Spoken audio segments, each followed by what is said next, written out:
You know, when you look at the news, it's easy to think the world is just spiraling into chaos. But what if it's not random? What if the major conflicts we're seeing today are all connected by a single, secret blueprint drafted 3 decades ago? And that's the big question we're diving into here. Is what we're seeing just one chaotic event after another, or is there some kind of grand design at play? I mean, just think about the last couple of years. In 2022, a massive ground war kicks off in Eastern Europe. Then, just a year later, a totally devastating conflict explodes in the Middle East.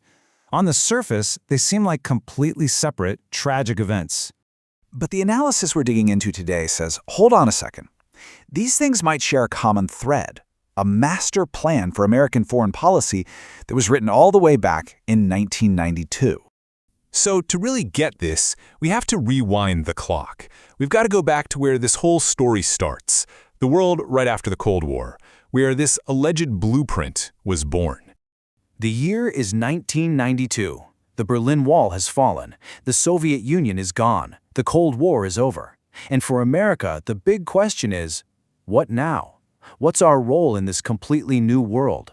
Well, according to this analysis, the answer popped up in a leaked internal memo from the Pentagon.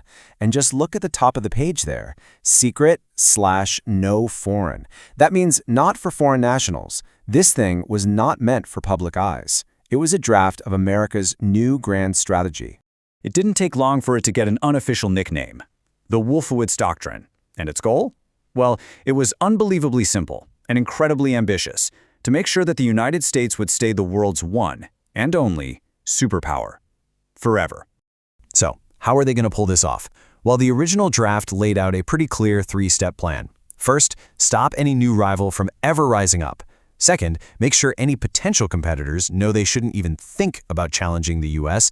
And third, make sure that even our allies stay in line and don't try to challenge American leadership. The key takeaway here is this wasn't a temporary plan. This was a strategy for permanent dominance. Okay, but a secret memo is one thing, right? How does a controversial idea like this go from a classified draft to actual official public policy? According to the analysis, the tipping point was September 11th. The absolute shock and trauma of that day created the perfect political storm to take these ideas from the 1992 draft, pull them off the shelf, and turn them into supercharged official policy. And this slide really puts it into perspective. On the left, you've got that secret memo from '92, and on the right, the cover of the official 2002 National Security Strategy of the United States, signed by the president. You can see the DNA is almost identical, but they added one major, really aggressive new piece to the puzzle. And that new piece was a total game changer. The doctrine wasn't just about stopping rivals anymore. Now it was about taking action before a threat could even fully form. This officially put the idea of preemptive war on the table as a tool of U.S. foreign policy. So the doctrine is now public and official. How did it get put into practice? Well, the source material we're looking at points to 2 huge case studies. The first one is the expansion of NATO, moving it right up to Russia's borders. The source we're examining argues this is a direct cause of the war we're seeing in Ukraine today.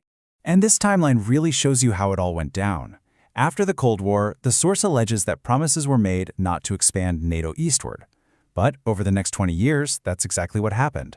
Step by step by step, the alliance moved closer and closer to Russia's border.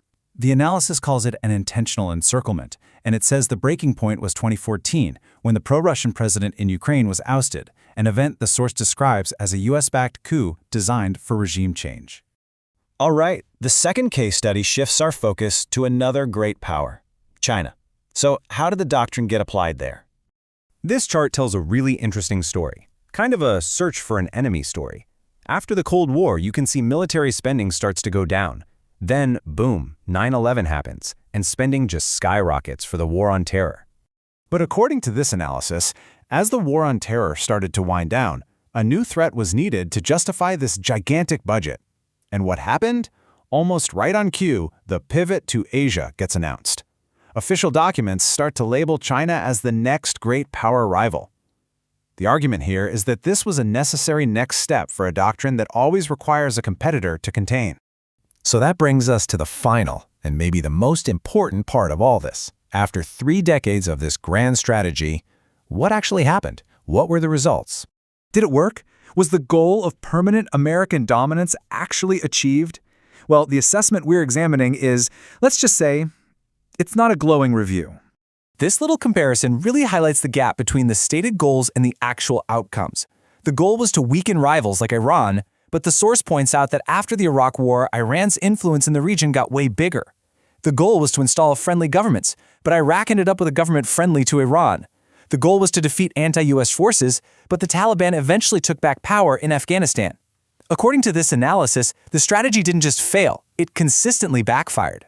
And the source wraps it all up with this pretty stunning assessment from political scientist John Mearsheimer. The argument is that the very strategy that was designed to make American dominance last forever might have actually been the thing that sped up its decline. And that leaves us with one last big question. Was this 30-year blueprint a master plan to bring order and stability to the world, or was it a self-defeating recipe for endless chaos born from a quest for permanent power? What do you think?